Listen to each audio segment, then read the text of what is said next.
Daniel 1. Diyan na po kayo? Amen. So ito po ang sinasabi ng talata. But Daniel purposed in his heart that he would not defile himself with the portion of the king's meat, nor with the wine which he drank. Therefore he requested of the prince of the eunuchs that he might not defile himself. Purihin po ang Panginoon sa pagbasa ng kanyang salita. Marin na po kayo magsipo.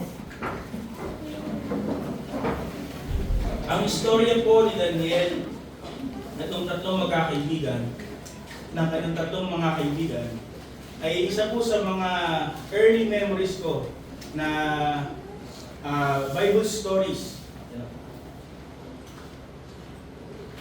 Aking naalala na ang aking pong ina ay gumawa pa ng mga, sa paggamit niya ng straw ay naggawa siya ng parang mga tauhan upang kanya bumapayto sa akin ito ng maayos. Marahil hindi po ito iba sa mga laking Sunday school, isa ito sa mga una nating matututunan, sa mga bagong mananampalataya, ito po isa sa mga una nilang mapapag-aralan, mapagkukuhanan ng encouragement.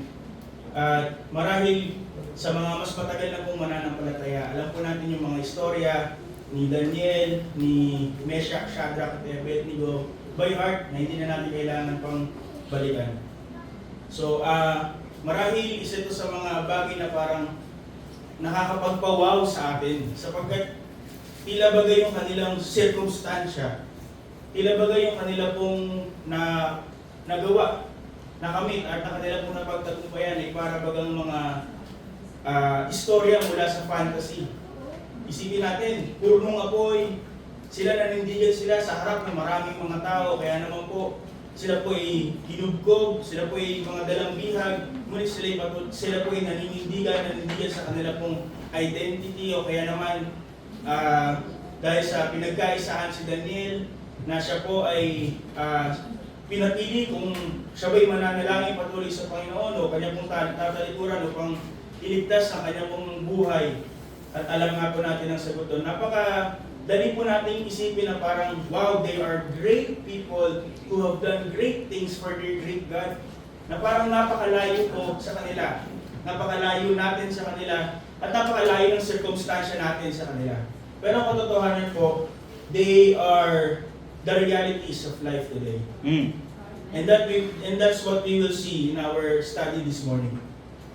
Ngunit bago po tayo magpatuloy, ayaw niyo po magsimula muna ako sa isang ating marahil isa sa mga memorya, isa sa mga clichés na ating natatandaan sa mga teleserye ay kung saan yung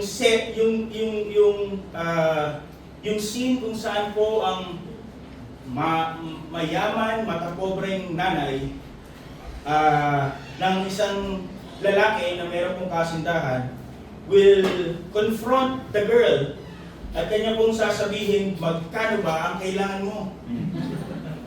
Sabihin mo kung magkano, layuan mo lang ang anak ko.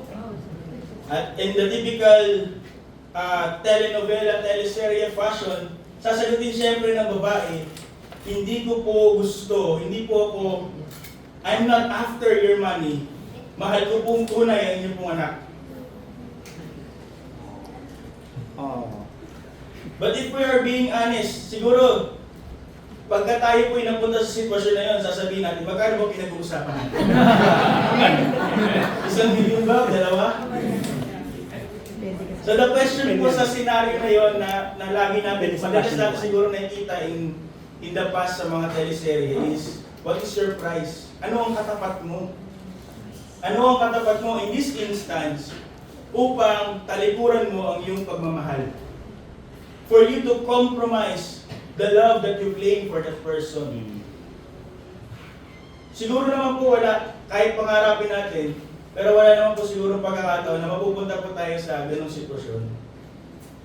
But that question is a reality for each and every one of us every day. Every one of us face the same question. Tinatanong ng mundo, tinatanong ni Satanas, magkano ka ba?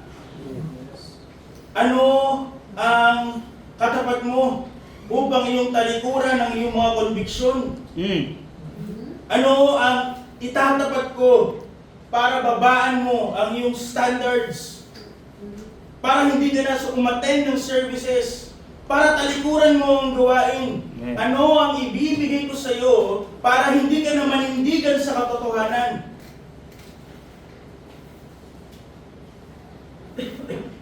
Ito'y nangyayari sa eskwelahan, sa trabaho. Marahil ang offer is career promotion, comfort, ang iyong reputasyon, o some relationships na meron tayo.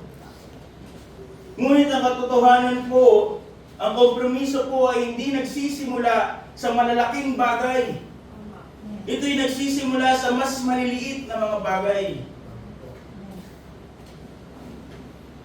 Maliit na pressure para lang ikaw ay mag-in sa iyong mga kaibigan. Temptation para ikaw ay kanilang tanggapin.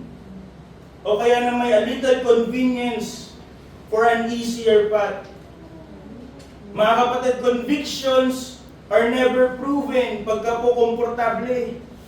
Napakadali po sabihin na ako po ay naninindigan, ako po'y tapat sa Panginoon kapag ang buhay po ay masaya, madali, pinagpapala.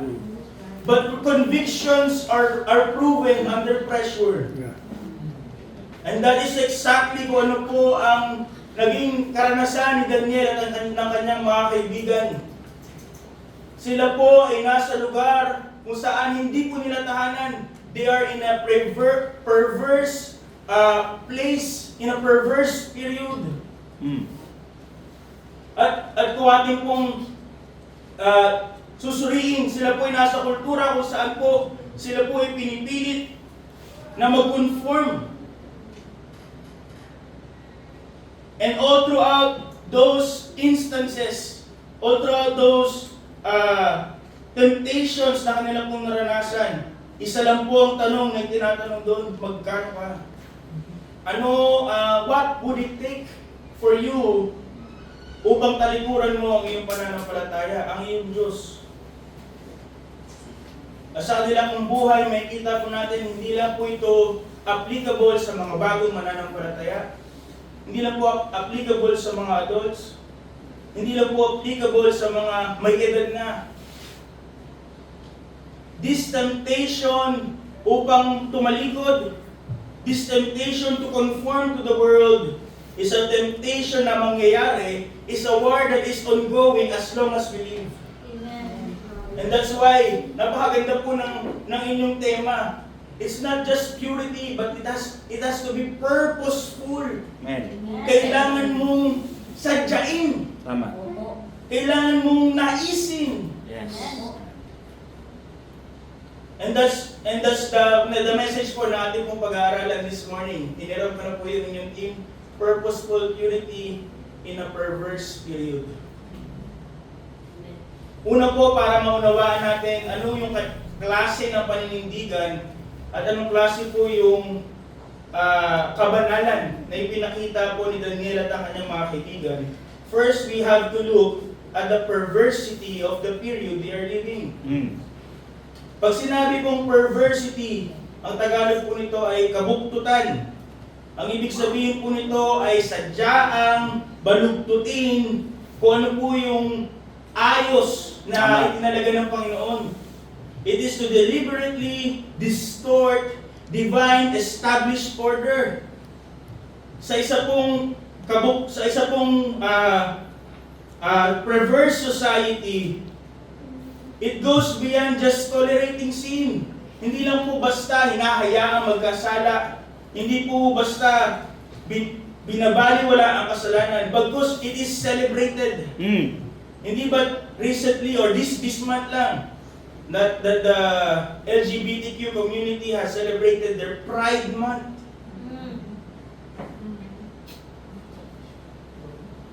At ano pa po, iba't iba pang mga malinaw sa Biblia na kasalanan that are being celebrated today. They go beyond rejecting truth. Hindi nila tinatanggap ang katotohanan, but they are aggressively replacing truth with error. Amen. Hindi nila tinatanggap ang katotohanan, ngunit ang kanilang pinaglalaban ay ang mali. And that's the situation that they are in. Daniel and his friends. And how could we not see the situation is the same with us? Sa Babylonia po, this is the ultimate monument of distortion. Ito po ay sibilisasyon kung saan po laganap ang idolatry. Sila po ay mataas ang tingin sa sarili. Kaya nga si Nebuchadnezzar po kanya pong siya pinagpatayo ng kanya pong imahe. Because he treats himself as God. At sila po ay civilization na nag-worship, but their worship is false. And what they're worshiping are false gods. They are a civilization that glorifies human intellect. Sila po at that time ang pinakadakilang sibilisasyon. They are the strongest empire of their time. Sila po sa technology, ahead sila sa iba. That's why that civilization glorifies human intellect. Ngunit what is human intellect if they are rejecting divine wisdom? Amen. At ano po ang tingin nila? Katulad ni Nebuchadnezzar, kahit po siya may mga pinaniniwalaang mga Diyos, that he can elevate himself over those gods. Hindi po ba sa chapter 3, kung saan kanya pong inutos na siya ay sambahin, yung kanyang larawan ay sambahin. And that's the situation, that is the political climate, kung saan po naroroon si Daniel at ang kanyang mga kaibigan. It is an empire designed to achieve greatness but without godliness. To achieve success without submission. And to gain glory without God.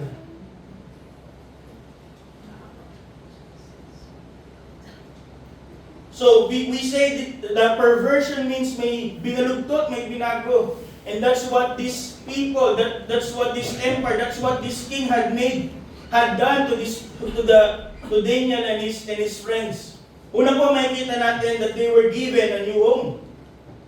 Daniel, Hananiah, Mishael, and Azariah were given a new home. Sila po ay hindi taga-Babylonia, sila po ay hindi mga taga-Kaldeo, but they are carried away mula po sa Jerusalem from Judah. And they po are not tourists.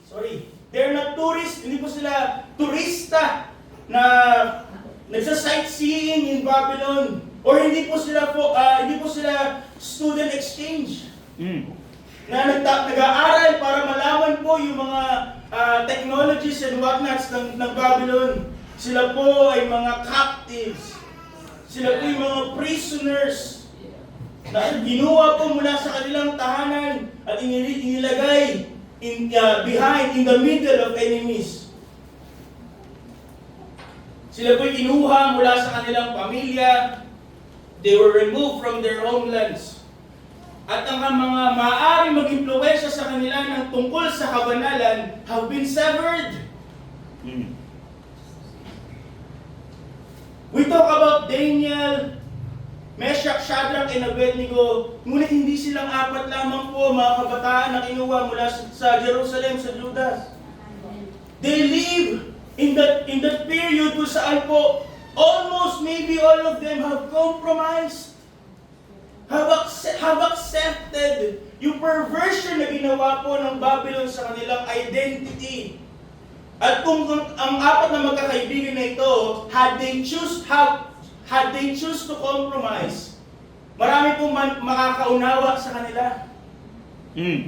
Tama. Had they blended into Babylon culture, wala po siguro masasabi sa kanila, bakit nilang ginawa? Walang magko-correct sa kanila. Wala po silang ama doon upang sila po ay gabayan. Wala po ang kanilang ina doon upang sila po ay paalalahanan. Ang kanilang saserdote ay hindi po nila kasama to instruct them, and there are no prophets to rebuke them. These young men were isolated, not in an island without people, but in a country, in an empire kung saan po ay laganap ang idolatry. laganap ang ungodliness, unholiness.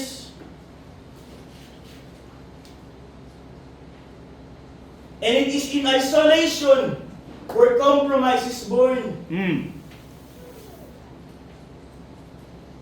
Hindi po ito isolation that tayo ay mag-isa lamang. Bagkus tayo po ay pumupunta sa isang grupo dahil hindi po dapat tayo nandoon. The enemy knows that isolation erodes conviction. Kaya nga po ganito ang ginawa ng Babylon sa kanila. Hindi lang po yun. They were not just given a new home, they were also given a new purpose. In verses 3 to 5, makikita po natin, inutusan ni King Nebuchadnezzar ang kanya pong chief eunuch upang maghanap ng mga magagaling, maghanap ng pinakamatatalino, pinakamadaling matuto, pinakamahusay ng mga kabataan sa Juda. At ano po ang gagawin niya? Kanya po itong gagamitin para sa kanyang bansa, sa kanyang kaharian. Those people, those young men, kung saan yung kanila pong kakayahan have been given by God, have been nurtured by God and His people before this captivity, kanya pong gustong kunin at palitan yung kanilang purpose in their kanila pong mga abilities. Maybe ilan sa kanila ay nagtatrabaho sa templo o kung ano man po. Mga bagay na tungkol po sa kanilang tungkulin bilang bayan ng Diyos. But Nebuchadnezzar wanted to get the best from Judah upang kanyang gamitin in his own purpose. And for 3 years, sabi po sa verses, sila po ay pumailalim sa isang rigorous immersion program kung saan ano po ang kanilang inaaral kung paano magsalita bilang mga Babylonia. They studied their literature, their philosophy, their science, and their religion. And what is the aim? So they will know how to talk like a Babylonian, how to think like a Babylonian, how to act like a Babylonian. At hindi lang po yun. Inutos ng hari that every day, their food will come from his table. Hindi lang po edukasyon. Kaya nga po hindi sinabi natin, they are not just exchange students. This is not education, but rather indoctrination. They are being brainwashed. Ninanais ng Haring Nebuchadnezzar at ng Babylonia ang kanilang isipan. They wanted, the nation wanted their loyalty. The king wanted their future. At ano po ang goal ng hari? Gawin nga po. Upang yung kanilang kakayahan na ibinigay ng Diyos ay gamitin para sa Kanya. To change their purpose from doing the things that they are doing for God, upang baguhin para sa mga bagay na gagawin para sa Kanya pong bayan, sa Kanya pong kaharian. And that is the exact same spirit of our age. Yun po, kung tayo hindi pa mulat, yun po ang nangyayari sa panahon natin. Amen. If it is not, kung hindi pa po yun evident at this time, kailan pa magiging evident? Ang mundo po natin continually insist. Una, yung purpose, di po ba ang purpose ng mga, before their purpose is for God, which is something glorious, which is something that has eternal value. Amen. And they have, ano po ang kanya po pinalit? Kanya pong inoffer yung what these people can do for Him. Something that is temporal. Maaaring tingin ng mga tao at that time na napakalaking privilege to work for the King of Kings, Nebuchadnezzar. But it is not. It is a temporal achievement, temporal success, kung maaari sabihin. And that is what this world currently is offering to us. They were insisting temporal success kapalit ng mga eternal things. The world insists that temporal success is life's highest calling. Bakit po natin yung nasabi? Hindi po ba more evident than ever before na yung mga kabataan ngayon ay tinuturuan that academic achievement is everything. Kung paano pong lahat na sila pwedeng magkaroon ng honors. And that, ano po ang naging result yun sa mga kabataan? Nakita po namin sa aming iglesia. Ito po yung kanilang naging, nabaling yung kanilang pong focus. Nabaling yung kanilang lakas. Ano na pong ginawa nila?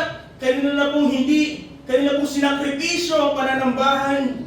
Kanila pong sinakripisyo ang gawain ng Panginoon. For what? For a piece of paper. Sinasabi ng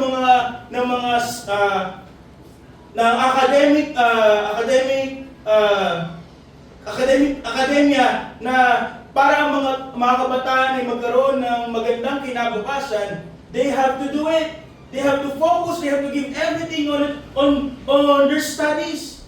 Ngayon, hindi ko po sinasabi na masama mag-aral, but the culture treats it na para bang ito yung Diyos. That it is everything.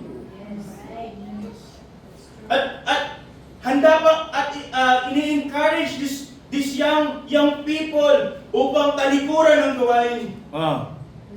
And it's the same sa mga nagtatrabaho, sa mga professionals, hindi po ba? Workers are consumed by building their careers. Hindi matapos-tapos na paghahabol sa promotion, sa increase. Hindi matapos-tapos na pagpiplease mo sa boss mo. And at what expense? Again, gawain. At hindi lamang po the adults, the young, even the old. Ano po sinasabi ng mga ng panahon natin ngayon? Dapat ang mga matatanda, ini-enjoy yung kanila pong pinaghirapan. Wala na dapat silang ginagawa. All they have to do is hanapin na lang yung comfort. Hanapin yung self-fulfillment. I-enjoy yung kanilang retirement. At every stage of life, pare-pares po mensahe ng mundong ito. To live for what is temporary. At dahil doon po nakatuon ng pansin, we tend to forget what is eternal. Ang mundo po ito ay it demands na tayo po, we spend our life to pursue things na hindi naman po tatawid sa kabilang buhay. So first we see the king, they were given sila po ay nagkaroon ng bagong tahanan, they were given new purpose, and lastly, they were given new identities, new names. Ang mga pangalan po na ibinibigay sa mga Israelita have meanings. Hindi po yan dahil sikat yung pangalan na to, yun ang papangalan natin. O kaya dahil idol ko to, ito ang papangalan natin. They are deliberate, pinili. May meaning ang mga pangalan ng mga Israelita. Katulad po ni Daniel, ang ibig sabihin po niya, God is my judge. Si Hananiah, ang ibig sabihin niya po, Yahweh is gracious. Si Mishael, who is like God. And Azariah, the Lord is my help. At ano po ang ginawa ni Nebuchadnezzar sa utos po ni Nebuchadnezzar? Kanya pong pinalitaan yung mga pangalan ng mga kabataang ito. At ano po ang pinalit? Mga pangalan na tungkol po sa kanilang Diyos-Diyosan. Tama.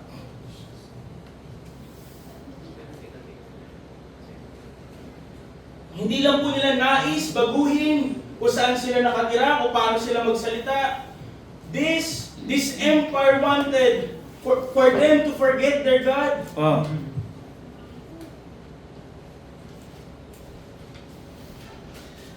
At hindi po ba ito rin ay nangyayari sa panahon natin? We live in a culture kung saan this world aggressively determine and redefine kung ano po yung sinabi na ng Diyos.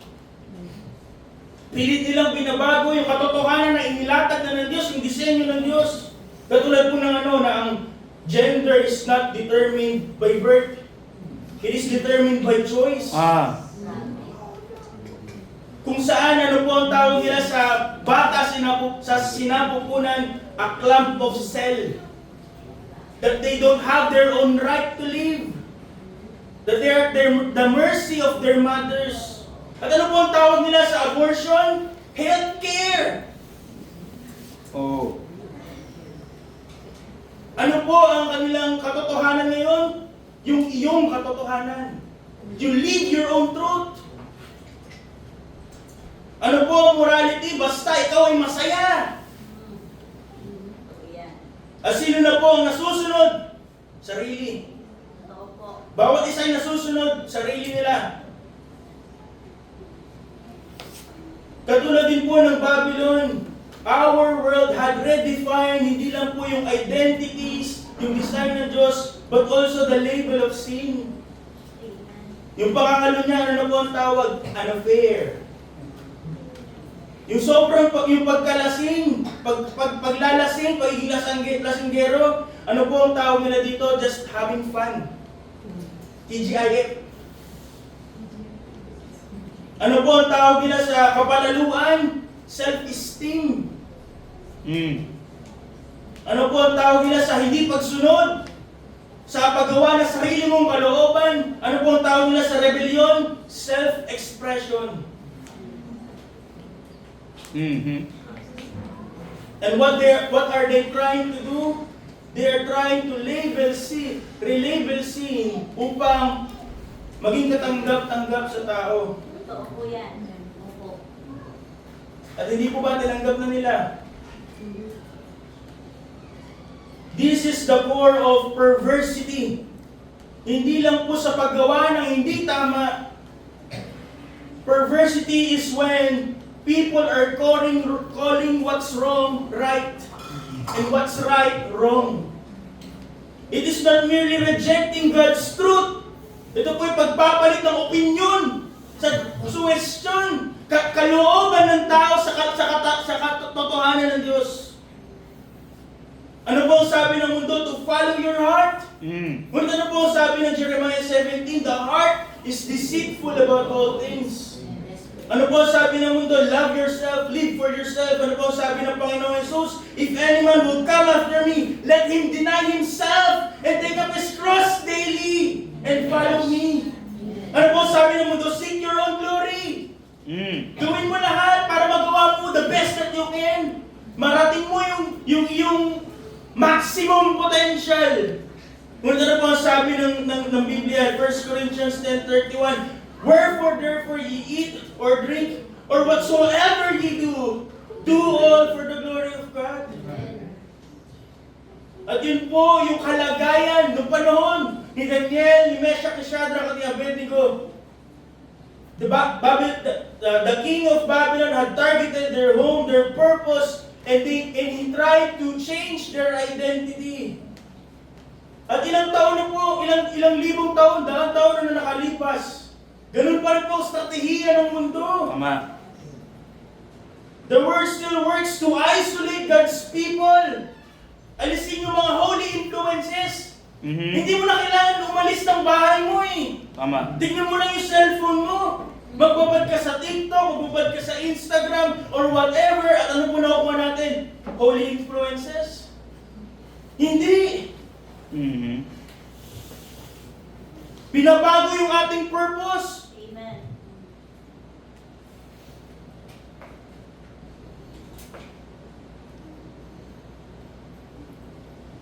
At ang mundo ito redefines our identity. Kaya po mga kapatid, their time, their story is not just their story, it's our story. Tama. Make no mistake, we like them live in a perverse period. Katulad po na sinabi ni Pastor Job kanina, we are in the last days. At katulad po ng madalas sabihin po ng aking pastor, we are in the last minute, the last seconds marahil ng last days. But it is not an excuse na sabihin, ganito pala yung kalagayan namin eh. Ito pala kalagayan ng mundo, klima ng mundo eh. Then, go with the flow. There is a purity required in this period. And in their case, there's a purity displayed in their period. Although the Babylonian Empire, although the king had tried to change their identity by changing their home, by changing their names, by changing their purpose, hindi po nakalimutan ni Daniel, ni Hananiah, ni Mishael at ni Azariah their real identity. Amen. Despite they were forced, they were indoctrinated while they were young. They are still aware and they did not forget, they did not forsake their real identity. At ano po yun? Na sila po ay tao na itinalaga para sa Diyos. Tama. They are people consecrated for God. Ang salita po consecrated ay derived po from the Hebrew word kadosh, kung saan po ito po ay usually na tinatranslate sa English word na holy. Pag ginamit po sa Panginoon ang salitang kadosh, ito po yung nagpapakita ng kanya pong labis na kaibahan. Maraming tao nag-iisip, katulad ng mga ancient Greeks and ancient Romans, that gods are just bigger, better, and stronger. Mm-hmm. But the God of the Bible had revealed Himself to be kadosh, utterly different, Amen. utterly other. Amen. Hindi siya, ang kanyang pag-ibig ay hindi natin katulad ng ating pag-ibig, yung awa, biyaya, yung kanyang pot, yung kanyang justisya. When we tell that God is kadosh, it shows His utter transcendence. Hindi siya pinakamataas sa listahan, bagkus meron siyang ibang kategorya. Amen. It is that He is ultimately, completely separated in all creation. He is altogether different. Amen. And what makes someone something kadosh is not something on themselves. Yung mga kasangkapan po sa templo, hindi po sila banal dahil meron po silang kakaibang characteristic in their materials. Kung paano sila ginawa. How will a person be holy? How will be something holy? How will be a place holy? Pag sila po ay tinalaga to God. Mm-hmm. If they are separated for God, ang ibig sabihin po literally ng kadosh is to cut off. Mm-hmm. Putulin. And what kadosh means, what consecration means, is that person, if that person is consecrated to God, siya po ay pinutol, separated from sin. At hindi lang po yun, but he is also separated for God. Wow. Amen. Hindi lang po siya basta inalis sa kasalanan, bagkus binigyan po siya ng bagong purpose, bagong identity. Amen. Amen. Opo. Amen. Notice in Deuteronomy po mga kapatid, there are two verses na aking ibibigay. The relationship between holiness and God's people. Una po, in Deuteronomy 7 verse 6. Nasa slide po.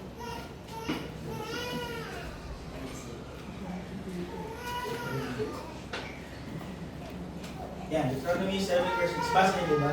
Amen. Pwede mo mabasa? Reading begins. For thou art an holy people unto the Lord thy God. The Lord thy God hath chosen thee to be a special people unto himself, above all people that are upon the face of earth. Pwede po in Deuteronomy 14 verse 2. Sarah po ulit. Reading begins. For thou art an holy people unto the Lord thy God. And the Lord hath chosen thee to be a peculiar people unto himself, above all the nations that are upon the earth. They were not called holy because they are morally different sa mga tao na nakapalibot sa kanila. If we know their history, sila po ay madalas hindi iba sa kanila. God was not declaring Israel morally superior. But their holiness is rooted sa hindi po sa kung sino sila, kundi sa kung kanino sila. Amen. Their holiness is rooted not on who they are, but to whose they are. Hindi sa kanila personally, but kung kanino sila nabibilang. Why are they called holy? Why are they called consecrated? Because they are God's. And they are God's treasured possession. We are God's treasured possession. Because He has chosen us. He has redeemed us. At tayo po iniwalay niya mula sa kasalanan para po sa Kanya. And because they belong to God, alam po yun ni Daniel at ang kanyang mga kaibigan, that they are a peculiar people, that they are consecrated people. They know that they are designed to be distinct. That they are different. Yung kanila pong pananambahan, their values, their priorities, and their conduct. Ito po yung nagpapakita, yung mga kautusan po na nakapaloob, yung mga distinctions of Israelites is to show that they are different from the people around them.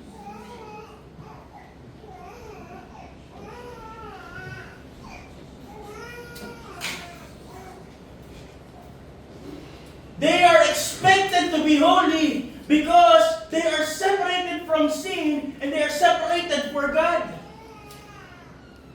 And Daniel, Hananiah, Mishael, and Azariah know this. Ngunit hindi po tayo ligtas, mga kapatid. Sabi po ni Apostol Pedro in 1 Peter 2:9, we have this same description. We are a chosen generation, a royal priesthood, and holy nation, a peculiar people, that ye should show forth the praises of Him who had called you, who had chosen you out of darkness into His marvelous light. Katulad ng consecration from darkness to His marvelous light. And that's why their story is ours. We live in a perverse period, but we are expected to live pure. We are expected to live holy. Sapagkat tayo po ay itinilaga para po sa Diyos. It was never about the diet. Bakit nandigan si Daniel at ang kanyang mga kaibigan? Hindi dahil hindi nila gusto yung cut ng meat. It is because of their identity. Amen. Hindi lang yung basta pagkain. Yun po ay kanila pong identity. The issue was not the food. The issue was holiness.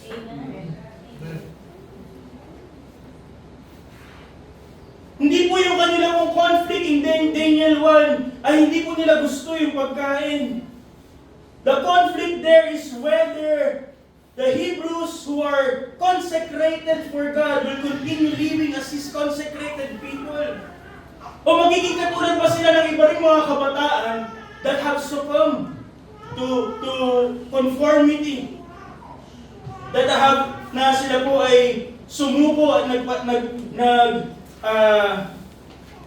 nagpasakop na. Isinuko yung kanila pong identity. So notice with you mga kaibigan, across seasons of their lives, ang kanila pong pananampalataya at paninindigan sa Diyos at kanila pong paninindigan sa kanila pong katauhan have been attacked. At first, in Daniel 1, mga kapatid, they were young, freshly picked from Israel. Nung sila po'y bata, Babylon offered them influence. Hindi lang po basta pagkain yun mula sa hapag ng hari. Because it is a statement na sa akin ka na. Be like us. Eat like us. Hindi po ba napakahalaga nung picture ng table ng hapagkainan? Ganun din po sa kanila. They were given an opportunity when they were young to be like the Chaldeans, to be like the Babylonians. But they recognize that if they eat the meat and the drink, the wine of the king, and upon the scripture in verse 8, that they will defile themselves. Yuyurakan, dudumihan. They were vessels unto honor, katulad ng awit kanina, vessels na gagamitin ng Panginoon. Kaya hindi nila hahayaang madungisan sila. Even though they are few good men. Hindi po sila nagyayabang, hindi po sila nagmamalaki, bagos it is out of their devotion to God. Amen. At hindi lang po basta yung paninindigan, pagsasabi lang, pagreklamo sa waiter. May kaakibat po yun na danger. And years later, may mga scholars na nagsabi ng Daniel 3 ay 18 years or so after ng events in Daniel 1. So assume po natin na gano'n nangyari. We see a second assault in this Hebrew men, to this Hebrew men. And this time sila po ay mga high-ranking officials na ng Babylon. So maybe it's safe to assume that they are already adults. Mm-hmm. They are prominent figures already sa Babylon. But they were not spared sa attack in their holiness, attack in their consecration. Nebuchadnezzar gave them an ultimatum. Pag narinig nyo yung mga instrument, may joke nga po kami sa amin na pag narinig daw yung string praisers. Nagtatawag na daw si Nebuchadnezzar. Pag minugtog yung mga musikero ni Haring Nebuchadnezzar, ang lahat po ay dapat kahit ano ginagawa, sila ay titigil upang yumukod sa kanyang pong gintong larawan. And what did Hananiah, Mishael, and Azariah did? Sila po ay hindi yumukod. Yes. They were given many chances. They were defiant in public. They were given chances to compromise in private. Mm-hmm. At hindi po maliit na bagay ang kapalit. Ano po ang kapalit na kanilang paninindigan? Buhay nila. Hindi lang yung kanilang mga trabaho, hindi lang yung kanilang mga ari-arian marahil. The comforts that they might be experiencing and enjoying at that time. Ang kapalit po ng kanila pong paninindigan ay kanilang buhay. And at this time, they still stood up for God. And they were saved by God. And decades have passed. Bumagsak na ang Babylonia, dumating ang Persia. Kings have fallen, new kings have risen. Daniel was an old man in Daniel 6. Marahil iisipin natin, ang dami ng paninindigan ni Daniel. Mm-hmm. Hindi na yan susubukin. Subok na matibay, subok na matatag na yan, o kaya magpahinga. Siya po ay isang statesman at that time. Mataas ang tingin ng hari sa kanya, kaibigan ng hari. But Daniel was not spared of this attack. Napakadali naman po nung kondisyon, 30 days lang. Mm-hmm. 30 days lang, hindi mananalangin. Marahil pa rin natin sabihin, matanda ka na, marami ka nang napatunayan. Mm-hmm. Napatunayan mo na sa Diyos na tapat ka. 30 days lang, magpahinga ka. Wow.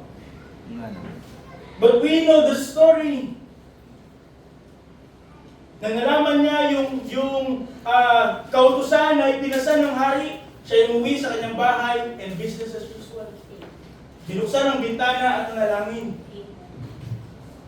And what happened? Siya po'y tinapon sa iyong ibang iyon.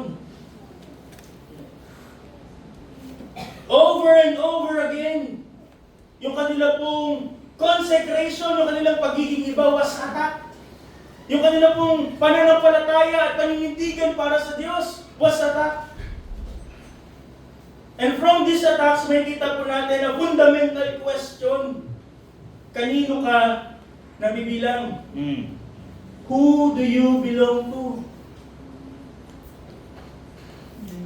Hindi po ito tanong lamang hindi po ito nangyari dahil inggit lamang ang mga tao sa kanila. But they were being attacked because they did not belong to that place. They did not belong to that king, but they belong to God. Amen. And the same Daniel that had purpose in his heart in verse 8 ng chapter 1 is the same Daniel who is still purposing his heart not to be defiled. Mm. In Daniel 6, hindi po nagpahina yung mga panahon na nagdaan. His success did not dilute his conviction. Sa kabila po ng kanyang katandaan, siya po ay patuloy pa rin na naninindigan to be separated from that world. Amen. The enemy, mga kapatid, will not stop just because 27 years na on church Amen. Opo. or even older. Hindi dahil mas malakas na impluensya ng isang iglesia. Pareho pa rin po. Ganun pa rin ang pag-atake ng kalaban. Amen. People will be tempted through opportunity. Pagpapalit ang isang maliit na bagay, isang bagay na tila baga magiging tila baga blessing, tila baga will be our benefit, but at the expense of the church, at the expense of our God. And if that doesn't work, there will be pressure. Katulad ng naranasan ng mga magkakaibigan. And there is also persecution. And every single attack tells us answers one question. Sino ang nagmamay-ari sa mga magkakaibigan ito? Every attack and every time they respond on those attacks ay sumasagot sa question na yun. They did not belong in Babylon. They did not belong to Nebuchadnezzar or Darius or Cyrus. They did not belong even to themselves. Ano po ang sagot sa tanong na ito? Who do you belong to? If sila po ay tatanungin at ating po maririnig ang kanilang sagot is we belong to God. Amen. Every time they were attacked and every time sila po ay maninindigan, ang sagot po doon is that we belong to God. At yun po dapat ang sinusunod na blueprint ng iglesia ngayon. Amen. Marami po mga nagsasabing Kristiyano, kanila pong pananaw sa kabanalan ay isang phase lamang, isang parte lamang ng buhay Kristiyano. Marahil ito'y para sa mga bata, mararamdaman yung holiness pag sila po ay galing camp. O kaya naman pag meron pong malaking gawain ng iglesia, doon na mararanasan. O kaya naman pag bago pa lang yung Kristiyano. Ngunit ang katotohanan po, holiness is not just a phase, it is Christian life. Ang kabanalan po ay buhay Kristiyano. Hindi po parte ng buhay Kristiyano, hindi po seasons of Christian living, but rather Christian life itself. Wala po magsasabi na hindi na ako maninindigan. Tatalikuran ko na yung identity ko kasi matanda na ako. O kaya naman kasi bata pa ako. O kaya naman kasi busy ako. Hindi masasabi, napagtagumpayan ko na yung nakaraan eh. Pass mo na ngayon. O kaya naman mahirap ngayon eh, tsaka na lang. If you are a Christian, tayo po ay expected to stand up for God. Amen. To live a holy life. To be different. That's right. Bakit po sila angat sa iba? Kita-kita sila ng iba kasi iba sila eh. Eh paano tayo? Paano po tayo? Iba-iba. Pag tinabi sa mga adik. Pag tinabi sa mga chismosa. Pag tinabi sa mga lasenggo. Paiba-iba nga po, Pastor. But that should not be the case. We have to be different. Amen.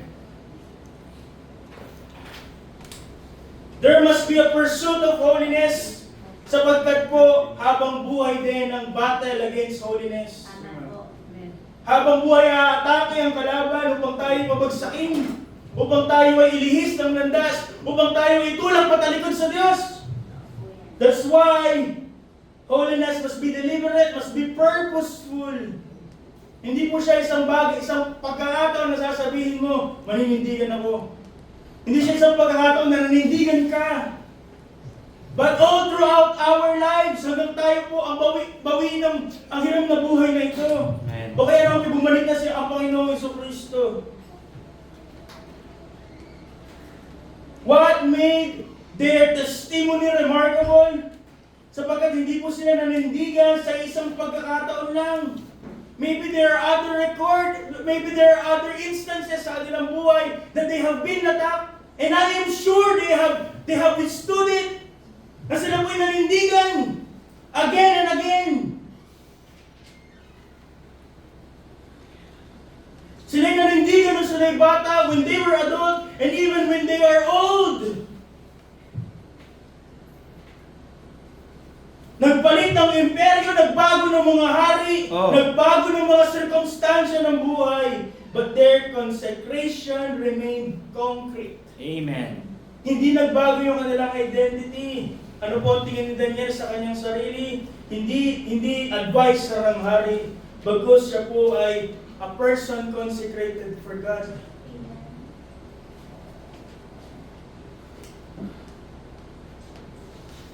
Maaaring baguhin ng Babylon ang kanilang address, but it cannot change their allegiance.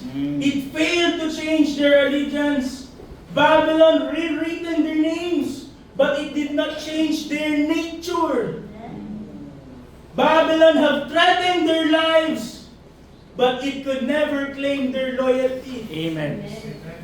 Kahit na po buhay nila ang kapalit, sila po'y patuloy na nanindigan, patuloy na naging tapat sa Panginoon.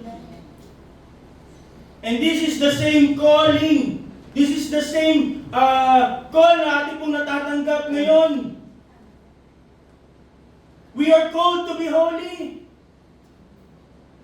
Katulad ni Daniel, ni Hananiah, ni Mishael at ni Azariah, we are also peculiar people, separated from darkness to His light. Amen. But are we living that way? Nakikita ba ng mga tao sa paligid natin, the unbelievers, na tayo iba? Na tayo namumuhay ng may kabanalan? O tayo po nagiging dahilan kaya po hindi nadadala yung ating mga mahal sa buhay sapagkat hindi nakikita yung kaibahan natin? Ano sasabihin nila? Mag-church pa ako dyan, pareho rin naman kami. Totoo po yan. Holiness po, though it's separation, hindi po ibig sabihin magiging ermitanyo. Hindi mamumundok, mamumuhay mag-isa. Katulad po ng sinasabi ng aking pastor, ito po ay separation. Ang separation po is contact without contamination. Wow. Amen. Katulad po ng Panginoong Hesus, who had lived with sinners. Ngunit He lived flawlessly. He lived a sinless life. Kaya nga po, ang tunay na kabanalan means, even though we live in Babylon, or even though we live in this perverse period, ang perverse period na po ito ay hindi namumuhay sa atin. Yes. Like Daniel and his friends, they lived in Babylon, but they did not let Babylon live in them.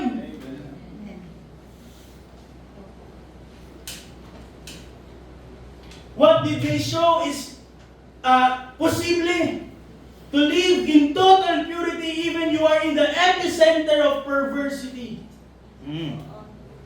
Ano po ang dinedemand ng mundo? To conform to the world.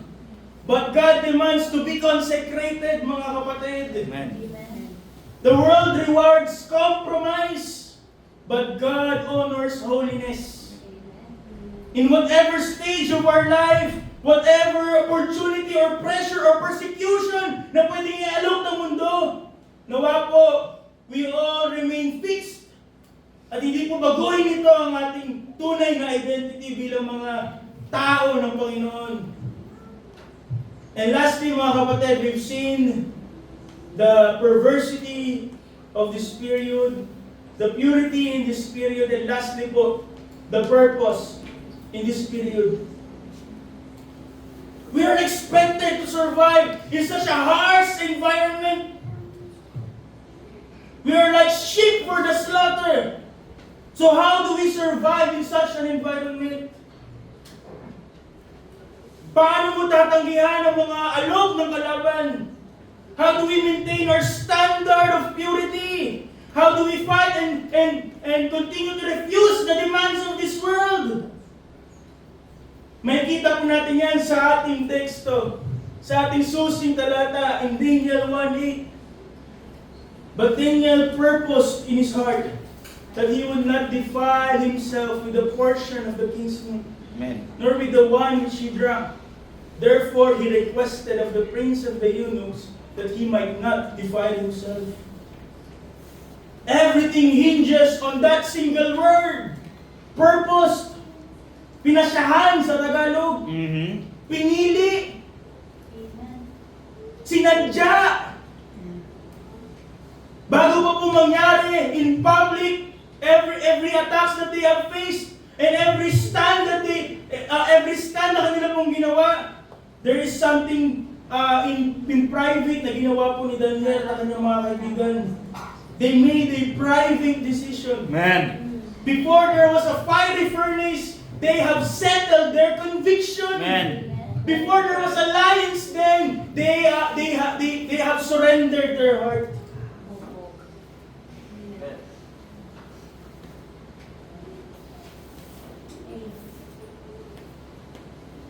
Yung kanila pong courage, yung kanila pong paninindigan did not happen overnight or suddenly. Bigla na lang nagkaroon ng magic, nag-materialize na sila po ay may courage upang manindigan sa harap ng hari ng mga hari, sa harap ng tiyak ng panganib at kamatayan. Paano po sila nanindigan? Because they have already settled it in their heart. Ito po yung kanilang courage, yung kanilang pong paninindigan is a fruit of a heart already anchored in God. Amen. Sa Diyos na sila nagtitiwala, nangahawak. And yet another question arise from this na dapat po natin sagutin sa umagang ito. Bakit pinagpasya, ba't pinasyahan ni Daniel na piliin ng Diyos? Bakit pinasyahan ni Daniel that purity is worth the cost, even their lives? Why did Daniel and his friends thought that holiness was worth the risk? And why did these men repeatedly chose to suffer kesa mag-compromise?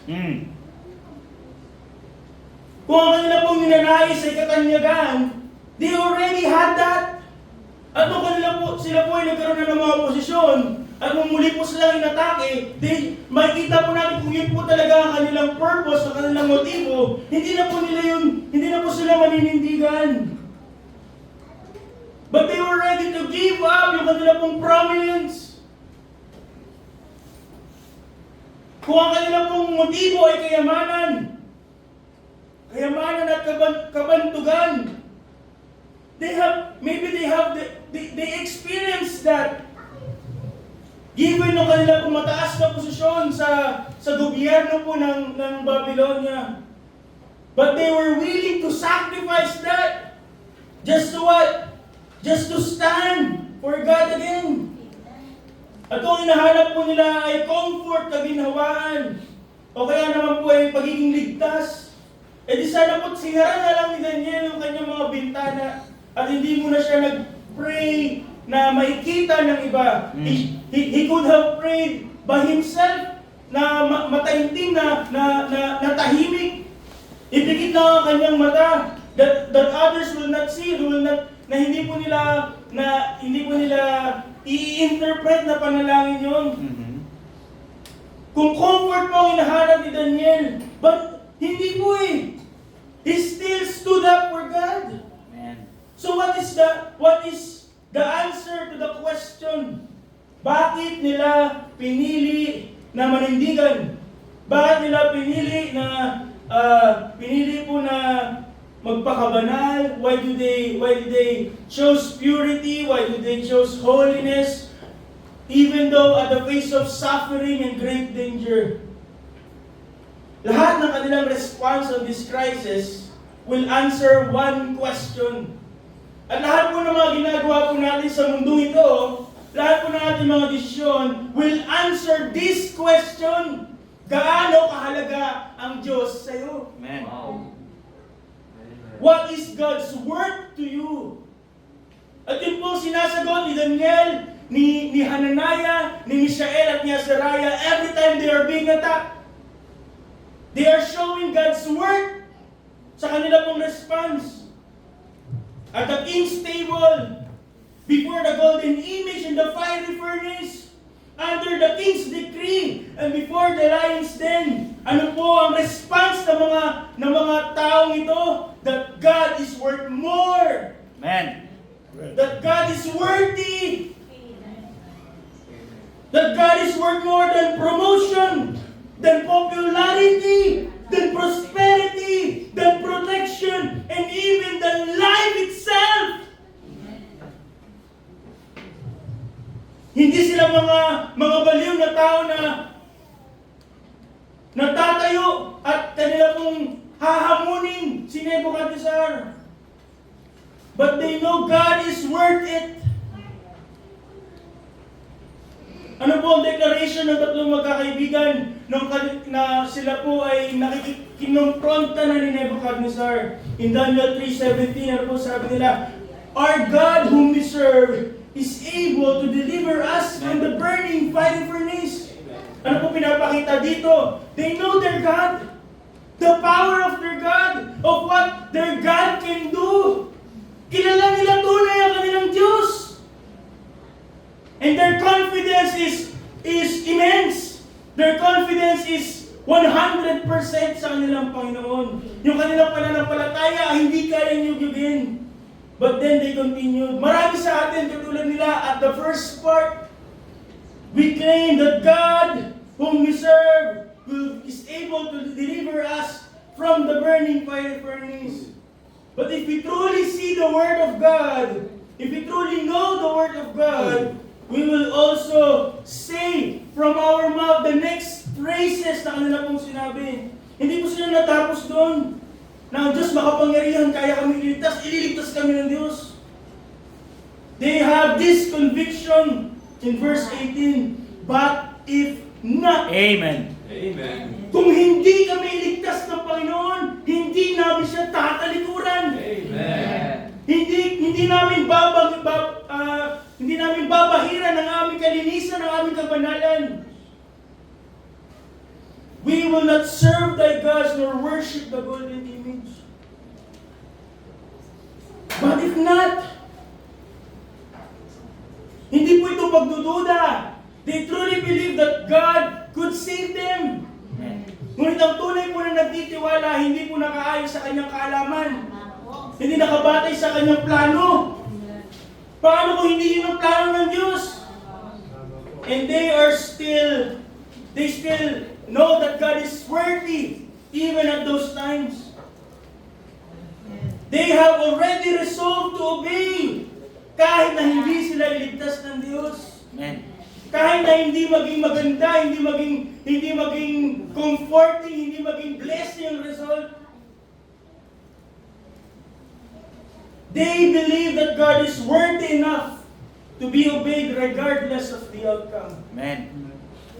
Ito man ay maging pakinabang sa kanila, pakipakinabang sa kanila o hindi. Yung kanila pong debosyon ay hindi po nila ginagamit na leverage upang sila po ay ligtas ng Diyos. Bagkus pinapakita po nila yung pagiging karapat-dapat ng Diyos. They obey God not because of, but they are willing to obey God in spite of, Yes. despite of. Amen. Yung kanila pong pagsunod sa Diyos ay hindi po dahil may hiningi silang pabalik. Yung kanila pong katapatan ay hindi may kondisyon. These Hebrew men knew that God is worthy simply because He is their God. Amen. At yun po ang problema ng mga nagpapakilalang Kristiyano sa panahon natin. Bakit susunod sa Panginoon? Kasi may hinihingi, may pinapanalangin. Pag may karamdaman, magtatapat. Babalik sa church pag gumaling. Bye-bye. Pag walang trabaho, lagi nasa prayer meeting. Pag may trabaho na, bye-bye.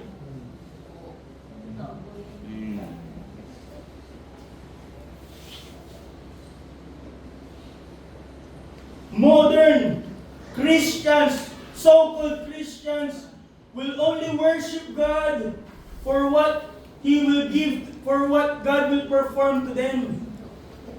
Luluwalhatiin nila ang Diyos at dahil sila po ay may expect something in return. They will trust God because they are hoping to receive something.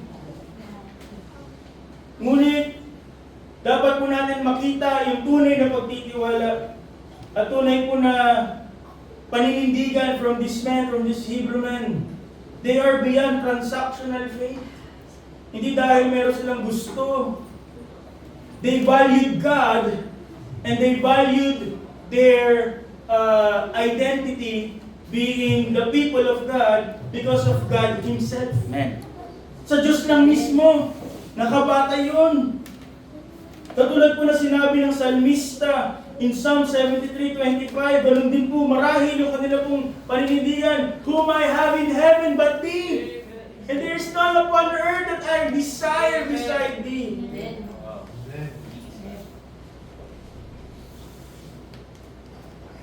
Hindi nila sinusunod ang Diyos sapagkat kagamit-gamit ang Diyos sa kanila. They trust and follow God and they are willing to stand up for God because they believe because God is precious to them. Hindi na sila naghihintay kung sila iligtas, nagtitiwala sapagkat ililigtas sila. They trust God because God is their treasure. Ang mga tao ito have understood what this generation desperately need to relearn. Ang Diyos po ay karapat-dapat sundin, even if obedience costs everything. God is worthy to be worshipped, even if worship leads through fire. Amen. He is worthy of our faithfulness, even when faithfulness is met with suffering, rejection, and loss. Amen.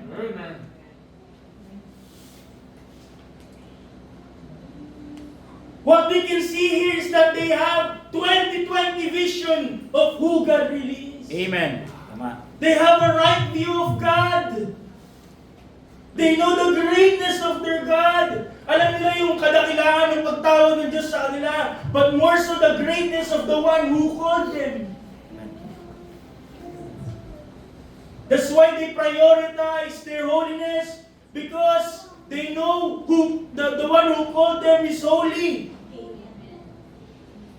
Yung kanila pong holiness o kanilang paninindigan was driven by their devotion. Hindi na pipilitan lamang. Amen. Yung kanila pong pagiging separate, yung kanila pong consecration was built on their relationship with God. Hindi dahil meron na silang mga palatuntunan na dapat sundin. At yung kanila pong desire to remain pure in a perverse period is their expression of their affection to God. Amen. Pagpapakita ng kanilang pagmamahal sa Diyos. Ano pong nakikita natin? They love God more than they love Babylon. They love God more than they love comfort. They love God more than they love life itself. So bakit po hindi nagtagumpay ang Babylon? Nakatulad ng mga maraming Israelita, i-conform sila sa kanila pong standards. Because these men, Daniel, Hananiah, Mishael, and Azariah, are already possessed by God. Ang Diyos lang nagmamay-ari sa kanila. Bakit hindi nagtagumpay yung mga inaalok, the carrots and sticks ng Babylon? Because these people know that what God offers is better. That their God is better. And why did Babylon's threat fail to terrify them? Because they know their God was infinitely greater than their lives and these people. So ito po ay hindi lamang mga storya, kundi ito po ay blueprint na dapat pong sundan ng mga mananampalataya sa panahon nito. Every day, we face the same interrogation. Hindi man tayo humaharap sa mga emperador o humaharap sa hurnong apoy, O kaya naman po merong threat na itatapon sa yungib ng mga nagugutom na leon. Ngunit parehas pa rin po ang tanong in every decisions that we make, what is God worth to you? Sa pagkakataon na tayo ay may karamdaman at pipiliin natin mag-church, pumunta sa church service, that will answer that question. O kaya naman otherwise, meron kang opportunity na kinuha at the expense of God's work, that will answer that question. What is God's word to you? Pag tayo nagkompromiso for promotion, what is God's word to you? Pag meron kang inunang relasyon, piniling relasyon over God, what is God's word to you? Kung mas pipiliin natin ang comfort over faithfulness, that will answer that question. Ano ang halaga ng Diyos sa iyo? And Daniel, Hananiah, Mishael, and Azariah answered it clearly. God is worth more. Sabagat ang totoo po, katotohanan, God is worthy. Amen. At kung ang mananampalataya will purposefully decide that God is worthy, despite of and worthy of all of this, then we can maintain that purity. Katulad ng mga magkakaibigan,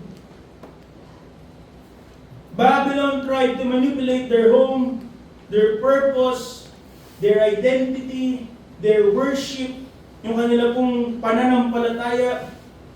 Marahil, the enemy have attacked them for decades, but the empire did not win. They failed because they have settled already in their hearts purposefully that God was worth infinitely more than anything that Babylon could offer. Amen. And worth vastly more than anything Babylon could ever threaten to take away. Bakit sila po'y patuloy na nanindigan at hindi po sila bumibigay sa temptation at sa mga pagsubok? Sabagat kanila na pong tinatak sa kanilang puso na ang Diyos po ay karapat-dapat. Mas karapat-dapat pa sa kahit anong kayang ibigay ng imperyo ng Babylonia, at mas karapat-dapat pa kumpara sa mga kayang ikunin ng Babylonia. Amen. As we celebrate our milestone, your milestone, 1 year, another year of God's faithfulness. Every time na tayo po'y mapupunta sa ganitong punto, there are two things that we have to do. We have to retrospect. Magbalik tanaw. How was I? Kamusta ako as a person, as a consecrated person of God all throughout the past year in this perverse period? Sa mga temptation, sa mga spiritual battles, what was the outcome? Tayo po ba ay nanindigan sa kabila po ng mga mabibigat na problema? O baka naman po hindi kailangan ng mga mabibigat na mga temptations? Maliliit na temptations lamang, kaya natin ipagpalit ang Diyos. That is up for you, for us to answer. But you have to be honest. What happened this past year? Because surely if we are true Christians, we will be attacked. We will be tempted. We will have problems. We will have challenges. But the question is, kamusta? Did we purpose in our hearts not to be defiled? Or just like hundreds or thousands ng other young Hebrew men who have forgotten, forsaken their real identity?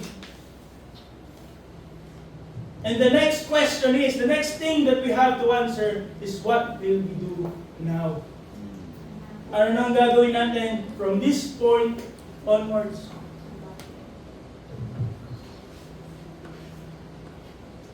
And if we pray, and if we are deciding na maging katulad ni Daniel, ni Hananiah, ni Mishael at ni Azariah, we have to pray for eyes na nakakakita ng tunay na karilagan ng Diyos. Amen. Nakakita na ang Diyos ay karapat-dapat. We have to ask God for hearts who can love Him deeply, dearly. And we must stop trading eternal things for temporary. Stop trading the priceless for the passing. At itigil nating unahin yung approval ng tao kaysa yung kaluwalhatian ng Diyos.